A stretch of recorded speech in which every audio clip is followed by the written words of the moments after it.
Welcome to the Grove at Five Rivers House in Sacramento, California, and welcome to our time here by the Sacred Fire Cauldron. We're here at nighttime because I have some things I'd like to read to you that I've written about the nighttime, and I will just, with that, go ahead and get started. There is an aspect of traditional Greco-Roman Judeo-Christian cosmology that we must re-examine if we are to learn to find renewed harmony with the planet and with each other. That is, we must re-examine our culture's traditional view of darkness. For centuries, we have used darkness for the primary metaphor for evil. One might argue that all sorts of bad things happen under the cover of night, but that is an overblown myth we need only examine briefly to dispel. I don't think there is a police force anywhere in the world that has more officers on duty during the night than during the day. If the frequency of crime is the determining factor, the daytime should be the metaphor for evil. The simple reason is that the human family does its best mischief when it is awake. Sleeping in the day and functioning in the night is a biological difficulty that most humans avoid.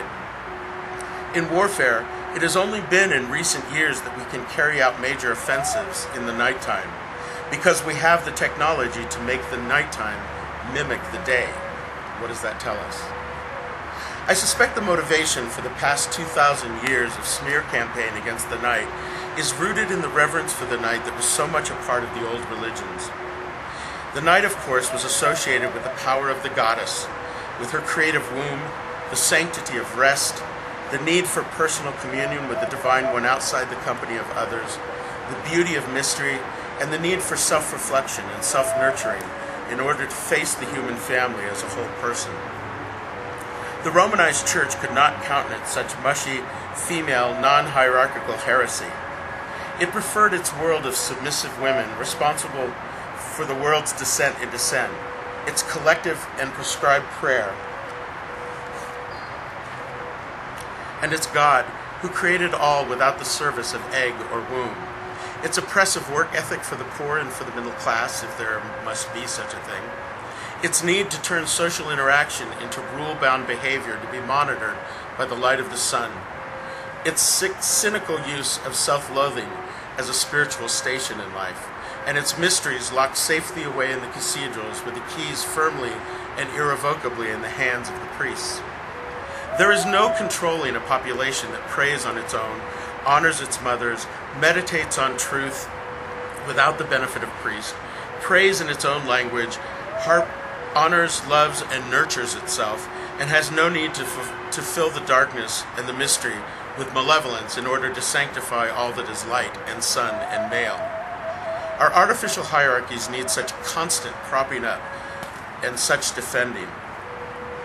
If the Roman Church wanted to crush the old ways, demonizing the night was a brilliant and effective way to wipe out a great deal of tradition and healthy individuality in one dirty sweep of the blade. A populace that fears demons and criminals and witches, read women with power, lurking in every shadow, will be reluctant to attend a full moon ritual or a dusk to dawn vigil in the sacred grove, or a birthing for that matter. Who will sing the praises of the womb's dark rest if the darkness belongs to the bad guys? Throw in fire's association with damnation, and you pretty much poop any parties around the Beltane fires. Eventually, we found ourselves so in fear of the night and the mysteries that are in the realm of the goddess that we no longer even gave ourselves permission to venture out at night and to test the fears for ourselves. Had we done so, we may never have lost faith with the goddess and her realm. Tragically, too, we lost reverence for all that is female within ourselves and within our siblings in the human family. Ironically, a population afraid of the night stays inside next to the hearth or the candle and leaves the night open to those who would use its cover for nastiness. Thus, the dehabilitation of the night becomes a self-fulfilling prophecy, and the goddess game is up. Except, of course, that the bad guys stubbornly refuse to cooperate fully and continue to sleep for the most part at night. In modern times, as in the past, the greatest evils came from the boardrooms and offices and war rooms assembled during the daytime. The fight against the night is an unfinished work at best. The Take Back the Night movement among feminists in recent years further complicates the continued effort by our male-dominated culture to edit the beauty out of the dark goddess time. Allowing this misrepresentation of the darkness to continue is not just a problem for spirituality or aesthetics or even women's freedom to walk abroad at night. Vilifying the darkness is actually a threat to our physical health and well-being. The Sacramento Bee ran an article on Sunday, February 16, 2003, about the biological need for darkness. The headline said, "How Seeing the Light Can Make Us Sick."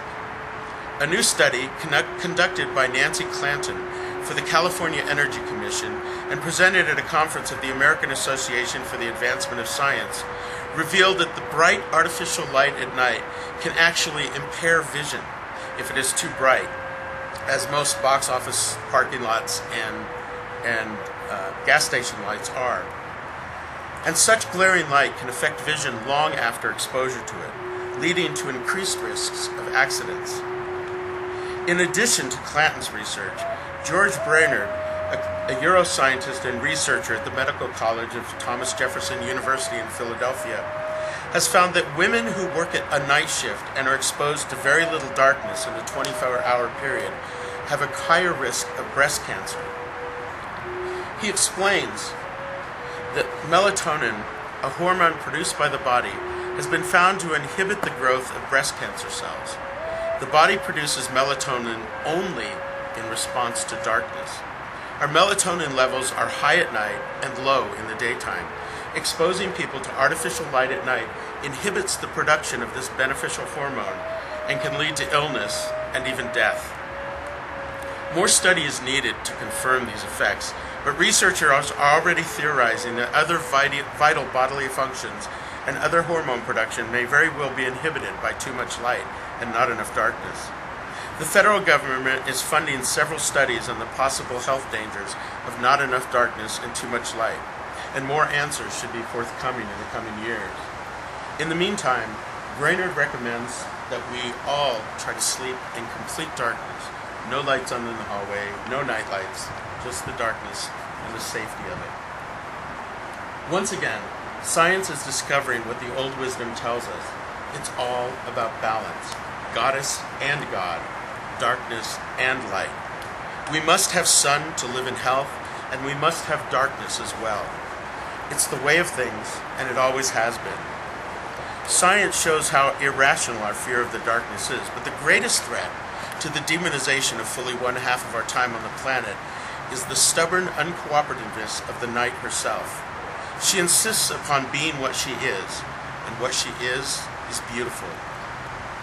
Who can sustain fear and loathing as we are supposed to embrace while gazing up at the full moon etched in the shadows of a nesting bird or a winter branch? Who cannot feel drawn to the blue glow of a lover's skin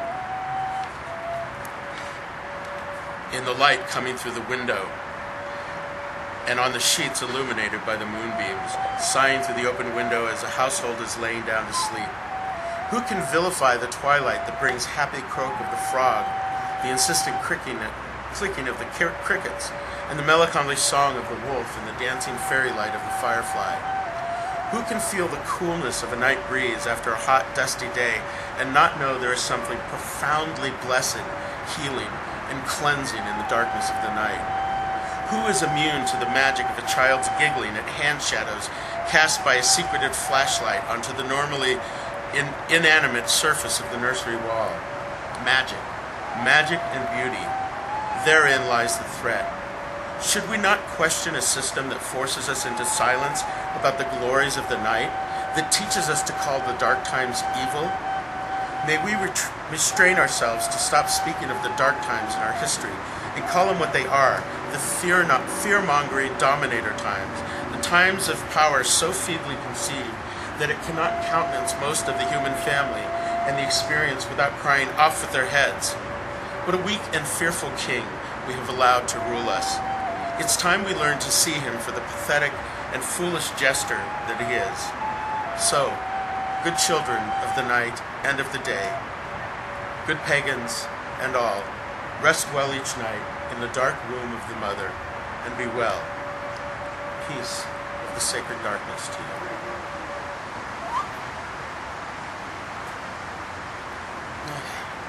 Worked much better without trying to balance the book and everything else. My fleet did something weird.